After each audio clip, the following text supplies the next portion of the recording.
The tray slipped from her trembling hands, and the crash of porcelain echoed through the busy diner like a gunshot. Every eye turned toward her, a pregnant waitress standing frozen, her face pale, her lips trembling as hot tears blurred her vision. "I'm sorry," she whispered, clutching her swollen belly as two impatient women from the corner booth scoffed. One of them, wearing a diamond bracelet that glinted under the fluorescent lights, stood up with disgust. "You're sorry you made us wait 15 minutes for coffee," she hissed, stepping closer. The waitress tried to apologize again, but before she could, a shove sent her tumbling backward down the narrow staircase that led to the storage area below. The world spun, the sound of her own scream echoing through the diner, followed by the sickening thud of her fall. If you believe kindness can change a life and everyone deserves a second chance, please like, comment, share, and subscribe to Kindness Journal, because today's story is one that will remind you why humanity still matters. Her name was Tessa Marlowe, a 26-year-old woman whose life had been a long line of storms. She had once been a bright student with dreams of becoming a teacher, but after her mother passed and her boyfriend abandoned her when he found out she was pregnant, Tessa had no one left. She took the job at Millie's Diner, a small roadside cafe in a quiet suburban town, because it was the only place that didn't ask too many questions. The work was hard, the customers impatient, and her pregnancy made everything 10 times slower. Yet every morning she forced herself out of bed, pressing a hand over her belly and whispering to her unborn child, "We'll be okay. Mommy's got you." That afternoon, when she was pushed, the pain was excruciating. The world went dark as she hit the bottom of the stairs. When she woke up, she was in the hospital, the bright white walls, the rhythmic beeping of the monitor, and the heavy ache in her body told her she had survived. But her first thought was not of herself. "My baby," she gasped weakly. The nurse smiled gently. "Your baby's okay, sweetheart. You were very lucky." Tears spilled down Tessa's cheeks. It was the kind of relief that broke her heart wide open. But luck, as she would soon find out, had a strange way of appearing disguised. When she returned to work weeks later, bruised but determined, the diner's owner scolded her for being clumsy. The two women who had hurt her, they walked free, claiming she had tripped. No one stood up for her. No one cared. Tessa's heart hardened a little that day. Still, she kept serving tables, smiling through the pain, her belly now round and visible under her apron. She endured whispers, judgment, and long shifts that left her ankles swollen and back aching. One morning, as sunlight streamed through the dusty diner windows, a tall man in a gray suit walked in. His name was Evan Croswell, though no one recognized him. To the world, he was the reclusive billionaire CEO of Croswell Enterprises, a company known for its quiet philanthropy and global reach. But today, he was just a man who wanted a cup of coffee and a quiet corner. He watched Tessa from his seat, the way she moved carefully, balancing trays despite her condition, the gentle way she smiled at customers who barely acknowledged her. There was something in her eyes, a quiet strength, that reminded him of someone he once knew. When his food arrived, Tessa apologized for being slow. Her voice trembled, her hand nervously brushing her apron. "You're doing great," Evan said softly, surprising her.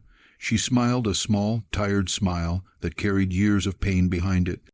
He noticed the fading bruise on her arm, the slight limp in her walk.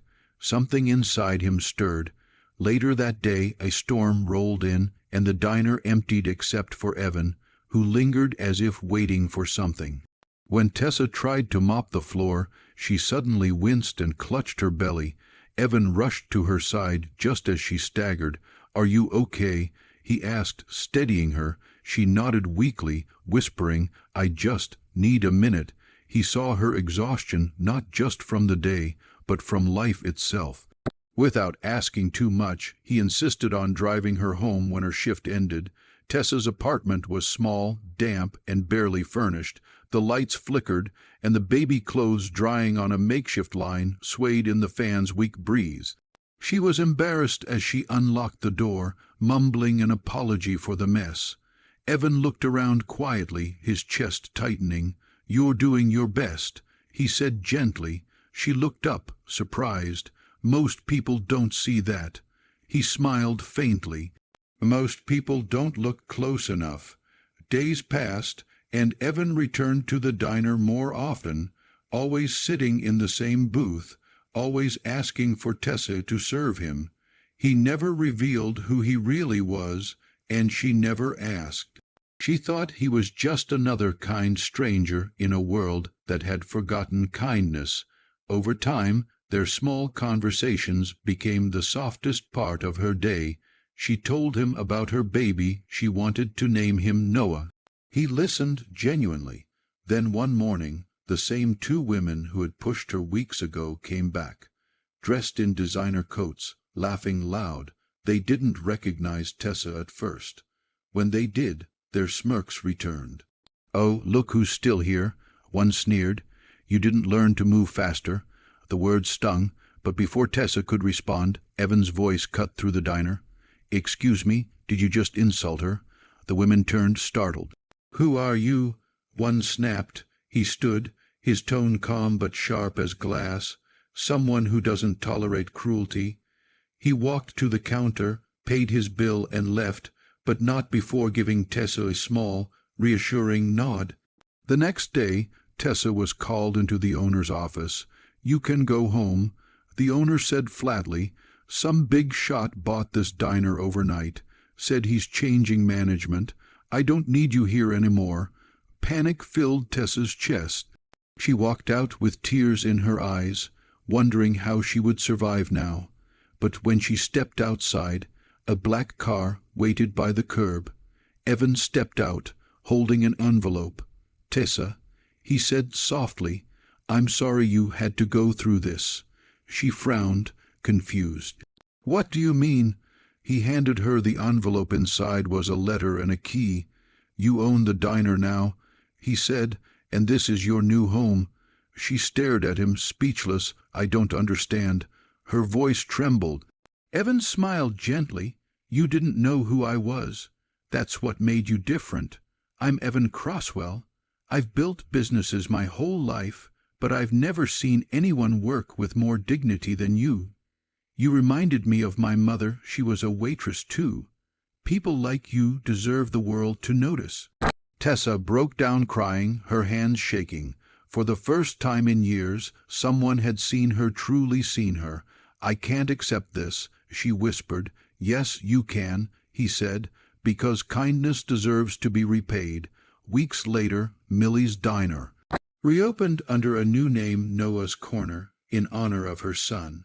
The diner became a warm, welcoming place for everyone, free meals for single mothers, job openings for those in need, and a small sign by the counter that read, "Be kind. You never know who's watching." Tessa worked there with pride, her baby boy cooing in a crib by the kitchen door. Evan continued to visit quietly, but he never took credit publicly. He told Tessa that sometimes the greatest acts of kindness were the ones done in silence. Their bond grew stronger, not as a fairy tale romance, but as something deeper, a friendship born from shared pain and hope. Months later, as the diner bustled with life, one of the same women who had once hurt Tessa walked in. She looked nervous, humbled, holding a job application. Her business had gone bankrupt, and she was desperate for work. When she saw Tessa, she froze. "You probably don't want to see me," she said softly. "I was terrible to you." Tessa looked at her for a long moment, then smiled gently. "Everyone deserves a second chance," she said. "You can start tomorrow." The woman burst into tears. That evening, as golden sunlight poured through the windows, Tessa held her baby close, whispering, "We made it." Evan sat quietly in his usual corner, watching her with a soft smile. The world outside buzzed with chaos, but inside that small diner, kindness had rewritten fate. If this story touched your heart or reminded you that compassion can change someone's life, please like, share, and subscribe to Kindness Journal, because the world needs more hearts like yours. And before you go, take a moment to comment below, what would you have done if you were Tessa?